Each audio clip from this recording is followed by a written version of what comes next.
Hi guys, in this video I'm going to show you how to add someone by their username on Telegram. First, you can open your Telegram app on your Android or iPhone, and then you can click pencil icon here in the bottom right corner, and then you can click search icon here. Then you can type the username. Let's say I will search Sena. So it's a little bit tricky because Telegram will not show every username with Sena, so you can just keep going.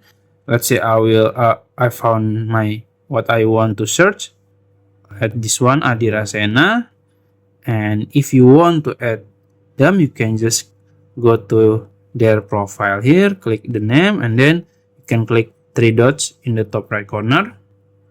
And then you can see there is add to add contacts. You can add them. That's it. If you found this video helpful, please like this video and subscribe to my channel. Thank you.